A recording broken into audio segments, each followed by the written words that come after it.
I'm on the train headed back to Indiana.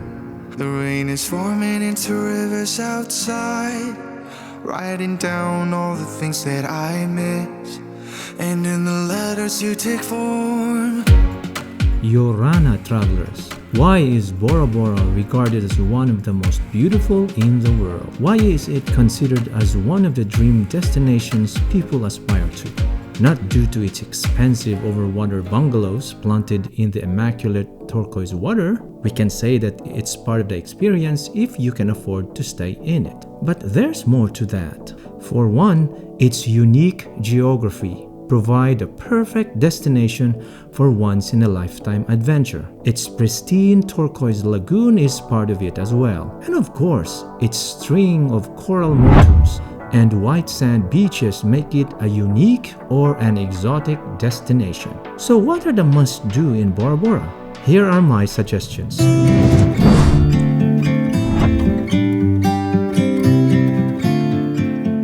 Far too often, when travelers visit Bora Bora, they don't get out of the resort where they are staying. And I get it. When people visit the island, it's primarily to relax in their overwater bungalows, have a drink, and enjoy the waters around the resort. But there is more in Bora Bora than the overwater bungalows. I think that staying at the resort all the time feels like you are disconnected to the people and the land you are vacationing. So explore the main island. There is only one road that loops around the island, so you will never get lost. It will take you less than 2 hours to go around the island in a car or a scooter. In our case, we explored the island in style by renting this cute little electric Twizy. The only issue with this mode of transportation is that there is no AC. So we were sweating while exploring, but we had fun riding this vehicle. Along the way, visit the biggest town, Vaitapi. Visit the shops along the road and maybe buy some souvenirs, or if you are curious, go to the market where the locals buy their supplies.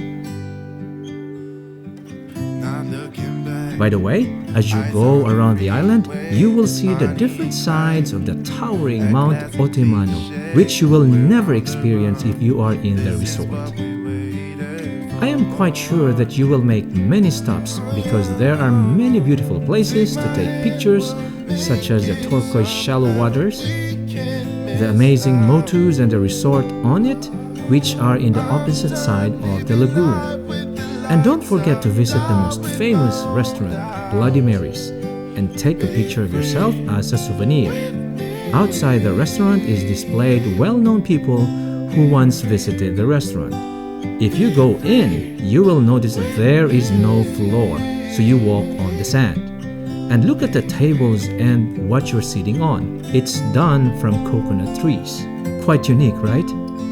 But when it comes to food, no, don't waste your money here. It's nothing special. I tried the poisson cru and it was rather bland. I ate more vegetables than fish. My wife tried the catch of the day and she didn't like it as well. By the way, if this is your first time on my channel, please do not forget to subscribe and like this video. Thank you very much. Another one you should not miss is to visit Matira Beach. This is where the locals go for a swim or to relax. This is a beautiful beach with a soft sand and crystal clear shallow water. If you are hungry, there is Bora Bora Yacht Club restaurant close by. I would rather eat here than in Bloody Mary's.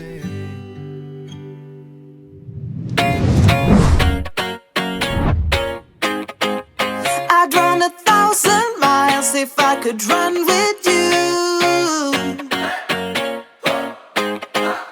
And from what I have heard, you do the same thing too. Exploring the pristine waters inside a lagoon will be one of the most memorable experiences you will have. I have never seen water that has several shades of blue in a small area. There are a lot of boat operators who can take you on a tour of the lagoon, playing with their ukulele to help entertain guests. As you cruise along the lagoon, your guide will give you a bit of history and make frequent stops to show you the important places you need to know. As you tour around, you will see these beautiful overwater bungalows planted in the turquoise water. Some of them are even bigger than our house. Yes, you can stay in these villas for a high price.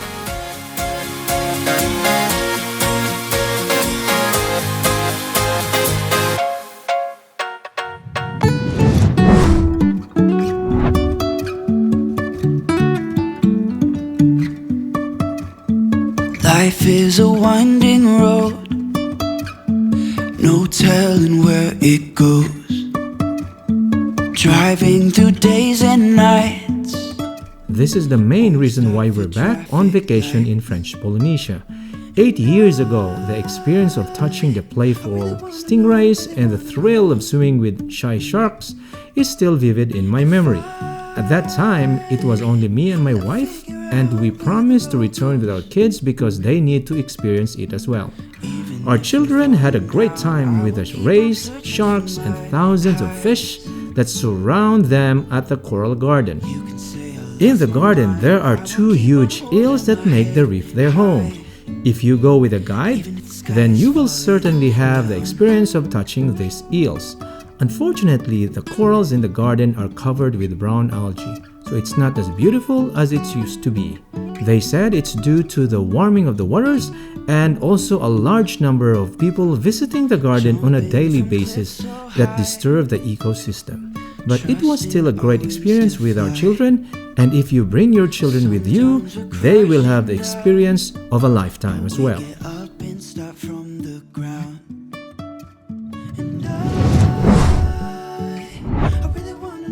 What better place to taste Tahitian dishes than on a motu? Some of the lagoon tours have a free lunch on a motu. What you see now is how traditional Tahitian cook their meals. It's similar to what Hawaiians traditionally do. Root crops are the primary source of carbohydrates like taro and sweet potatoes. Breadfruits are another staple food, and to be honest, they really taste great.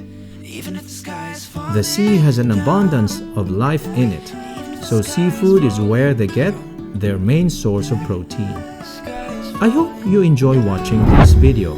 If you want to watch our amazing experience with the stingrays and sharks, click on the thumbnail.